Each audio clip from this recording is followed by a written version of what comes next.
time to be bored. When you are out of ideas, wash the dishes. Take a really long walk. Stare at a spot on the wall for as long as you can. Iron your shirt. It helps your mind to wander and think about things, productive things. Before the day I read this particular book, the particular passage of this book, Still Like an Artist, I never knew that another way to get creative as a creative is to get bored. I mean, how can you be creative by getting bored? But reading this book, it helps me to just know that getting bored is another way to be creative. Um, like doing the laundry, just staring at maybe the space or staring at the wall or ironing shirts. Ironing my clothes is one of the most boring thing. Like I don't like ironing. I detest it. But thinking about it, it really helps you like to take a step back and think because most of the time when you're doing these things, you are out on your screens, you're not looking at your screens, you're being focused on that particular thing that you're doing, and it just helps your mind to wander and think about really, really productive things. And I really believe that when we do some of these things, those are the times that we really get productive things and we get creative. Also, washing dishes is one of the ways you can actually get bored too. Like washing the dishes too. I think those chores are actually very boring, but it helps you to just be creative. The fact that it keeps you, those activities actually keeps you out of screen.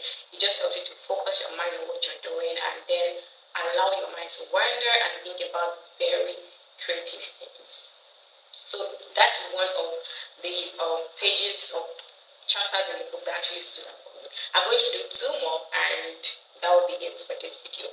Keeping a praise file, the author was talking about creatives or individual keeping a praise file for times when you just be like, oh, I don't think I'm doing nothing in my life. I don't think everything is worth it. I'm just not.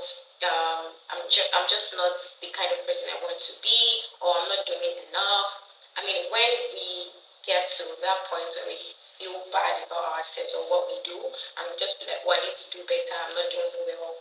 Stuff like that. Keeping a praise file will help you to like see all of the things you have done in the past and just really be grateful what people have said concerning your work. Maybe somebody complimented you, maybe someone said something really good about your work, maybe your boss praised your work, maybe your boss gave you a raise because you did something very brilliant. I mean, all of those things that you've done in the past, he advised that we keep them in a file for days when we just feel like, for days when we feel low and we're not just like feeling ourselves, so to speak. So, and he also mentioned a point of balance whereby you have to balance the fact that you're looking at some of the things you've done in the past. It's not like you're not dwelling on your past glories. Dwelling on past glory is recipe for disasters because I want to believe that you want to move forward in everything you do. So dwelling on past glories is not it, but just looking at what you've done in the past or how you've helped people in the past or how people have loved your work and it motivates you to do better. It helps you to just believe that, oh, I've done this in the past and I'm capable of doing so much more in the future. So that's the second part that stood out for me in this book. The third part is keeping a logbook. So keeping a praise file, keeping a logbook. For logbook it's not a diary, it's just like maybe let's say random little book and you just put in every single thing that you do every single day.